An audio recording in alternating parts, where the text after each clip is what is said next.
अगर आप एक used car authorised used car dealership से गाड़ी लेने की सोच रहे हैं, तो आप उनसे पत्राचार के माध्यम से जो आपके मन में बातें हैं उसको लिखित तौर पे उससे जवाब ले सकते हैं। बिल्कुल। ताकि उसकी जवाबदेही बाद में उनकी हो। हाँ हाँ। देखिए ये बातें कई बार लोग मिस कर जाते हैं।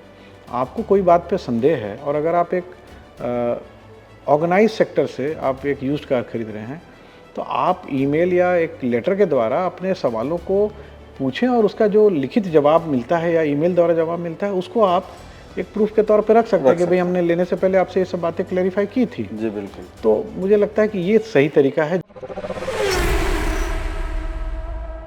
सेकंड हैंड गाड़ी अगर आपको खरीदनी है तो मूल रूप से किन बातों का ध्यान रखना है, हेड्सअप ऑटो पर आज का विषय यही है और बातचीत करेंगे हमारे ऑटो एक्सपर्ट अशोक प्रियदर्शी जी। अशोक जी, अगर कोई सेकंड हैंड गाड़ी खरीदना चाहता है तो किन बातों पर विशेष तौर पर ध्यान देने की ज़रूरत है? पहले तो मैं बोलना चाहूँगा, ये जो टर्मिनोलॉजी है इसका सही नाम जो है वो यूज्ड कार या प्री ओन्ड कार जी जी है। देखिए शक्ति जी, प्री ओन्ड कार लेने का या यूज्ड कार लेने का या आपके हिसाब से सेकेंड हैंड कार लेने का बहुत कारण हो सकता है। एक कारण ये हो सकता है कि शॉर्ट टर्म के लिए लेना है और उसके बाद शायद उस गाड़ी की उपयोगिता नहीं हो, तो नई गाड़ी लेंगे तो उसमें ज़्यादा पैसे बेचते समय नुकसान होने का डर है, तो लोग कोशिश करते हैं कि एक यूज्ड कार ठीक ठाक कंडीशन में मिल जाए तो उनका नुकसान ज़्यादा ना हो। दूसरा ये कारण हो सकता है कि नए गाड़ी लेने का पैसे या बजट ना हो उस समय, तो बहुत लोग ये भी सोचते हैं कि यूज्ड कार ले करके कुछ दिन गाड़ी भी सीख लेंगे और फिर जैसे सहूलियत होगी तो एक नई गाड़ी भी लेंगे उसको एक्सचेंज करके। जी जी।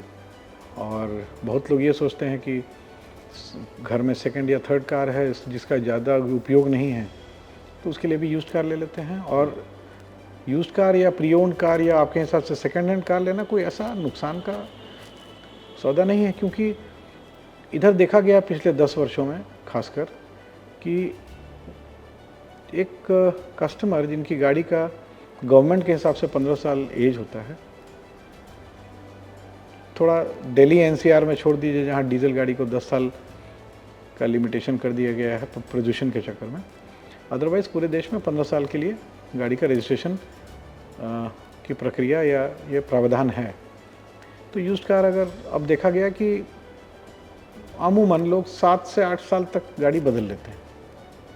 ये मैं थोड़ा आउटर लिमिट बता रहा हूँ, 7-8 साल में लोग बदल देते हैं, ये देखा क्या है पिछले 10 सालों में। तो सबसे पहले यूज्ड कार लेते समय जो पहले चीज़ का ध्यान रखना है वो ये रखना है कि गाड़ी हम जब ले रहे हैं, आज की टेक्नोलॉजी में गाड़ी ज़्यादा चली हो बहुत प्रॉब्लम की बात नहीं है, मगर गाड़ी दुर्घटनाग्रस्त नहीं हो पहले से, इसको सुनिश्चित करना चाहिए, क्योंकि ये एक ऐसा समस्या है या प्रॉब्लम है जिसका समाधान बहुत सटीक हर बार नहीं हो पाता है। तो उसका बहुत सारा तरीका है ये जानने का कि ये गाड़ी एक्सीडेंटेड है कि नहीं या पहले से दुर्घटनाग्रस्त हुई है कि नहीं।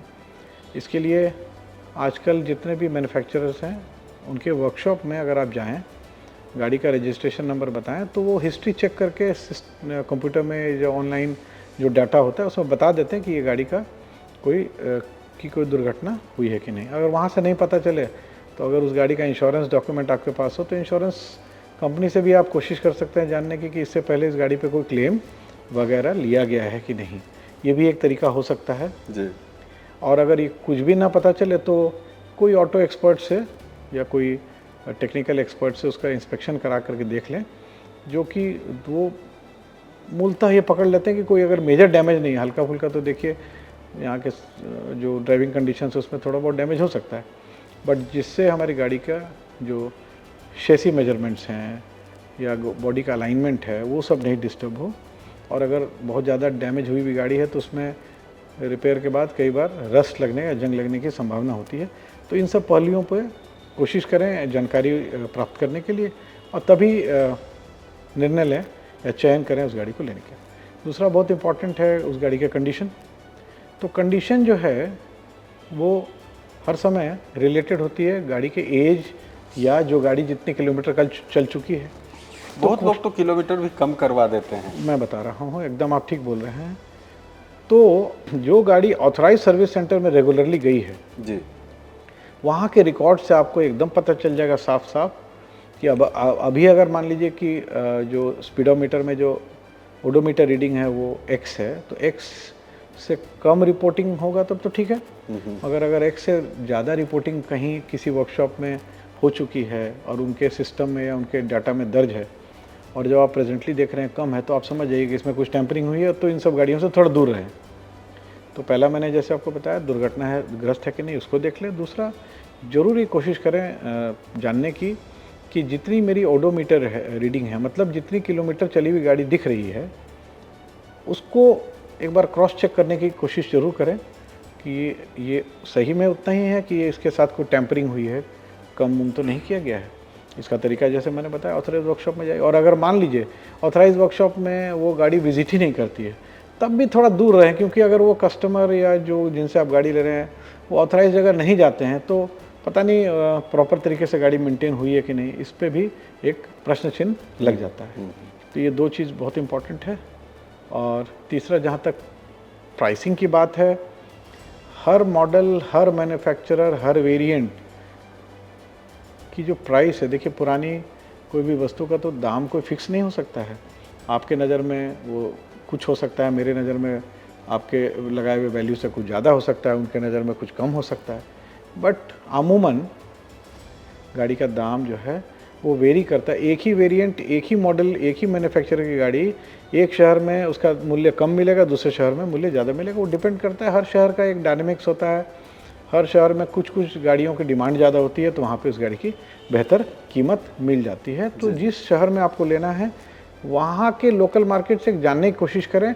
और ये एकदम शक्ति जी, मैं बताना चाहूँगा अपने ग्राहकों को और दर्शकों को, खासकर अपने दर्शकों को, कि ये कभी मत समझें कि पुरानी गाड़ी का एकदम सटीक कोई वैल्यू है और उसी वैल्यू पे हमने गाड़ी ले ली है। आपको एक अनुमान लगाना पड़ेगा। और अगर आप ऑथराइज जगह से ले रहे हैं, आपको लग रहा है कि थोड़ी गाड़ी महंगी भी है, मगर वहाँ से ले रहे हैं, तो कम से कम एश्योरेंस है कि इसकी जवाबदेही वहाँ से हम ऐसा कुछ होने पे वहाँ पे जाएंगे तो आपकी बातों को सुना जा सकता है। जबकि अनऑर्गेनाइज मार्केट से लेने से ये थोड़ा रिस्क रहता है। तो ये तीन चीज़ अमूमन मुझे लगता है कि ज़रूर देखनी चाहिए। इसमें बजट को लेके मेरा सवाल है अशोक जी।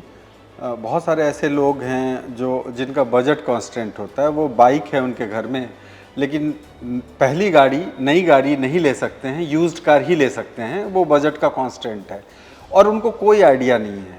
वैसे लोगों के लिए वो क्या देखें कि इनका इंजन कैसे, उनको कोई आइडिया नहीं है, वो क्या किन पहलुओं पर उनको ध्यान देने की ज़रूरत है? शक्ति जी, अच्छा सवाल है। देखिए, इसका मेरे हिसाब से या तो एकदम कोई जानी पहचानी हुई गाड़ी अगर बिक रही हो आपके आस पड़ोस, रिलेटिव्स, फ्रेंड्स में, जिस गाड़ी को आप काफ़ी दिनों से देख रहे हैं कि ये गाड़ी जो है इन्हीं के हाथ में चल रही थी, तो दाम तो क्योंकि कोई फिक्स नहीं हो सकता है, तो वो बैठ करके नेगोशिएट करके उसी को कम ज़्यादा करके ले लें। अथवा कोशिश करें कि आजकल हर एक मैन्युफैक्चरर्स जो इंडिया में हैं, उनके पास यूज्ड कार का ये भी एक डिवीज़न होता है। जी जी। बहुत सारे ब्रांड्स हैं, मैं नाम नहीं लेना चाहूँगा इस चैनल पे। तो आप देखेंगे कि उसके यूज्ड कार का भी एक वर्टिकल है या एक डिपार्टमेंट है, जो लोकल डीलर्स होते हैं, वो लोग यूज्ड जो गाड़ियाँ जो भी ग्राहक नए लेने आते हैं, कई बार पुरानी गाड़ी एक्सचेंज करके लेते हैं जी। तो वो एक्सचेंज कार्स जो होती हैं वो उनके यूज्ड कार बिजनेस डिवीज़न से बिकती है। जी।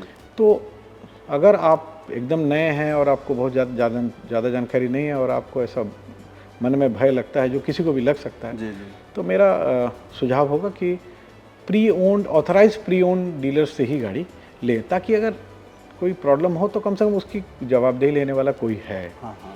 अनऑर्गेनाइज मार्केट से मत लीजिए, या अपने जान पहचान में अगर किसी की गाड़ी बिक रही है और वो बेचना चाहते हैं, इच्छुक हैं, तो आपस में नेगोशिएट करके जो उचित प्राइस है, क्योंकि उस गाड़ी को आप काफ़ी समय से देख रहे हैं, तो ये भरोसा है कि आपको ये गाड़ी ठीक ठाक कंडीशन में मिल रही है। जी बिल्कुल। ऑथराइज्ड जो यूज्ड कार बेच रहे हैं तो उनके पास जब कोई भी गाड़ी वो एक्सचेंज में आता है, तो उनके पास पूरा सेटअप है, वो सारा सेटअप से उसको चेक किया जाता है।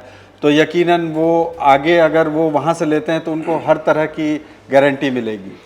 देखिए वो डिपेंड करता है, यूज्ड कार बिज़नेस का भी एक अपना एक मानक है जो अलग अलग मैन्युफैक्चरर्स द्वारा सेट किया गया है।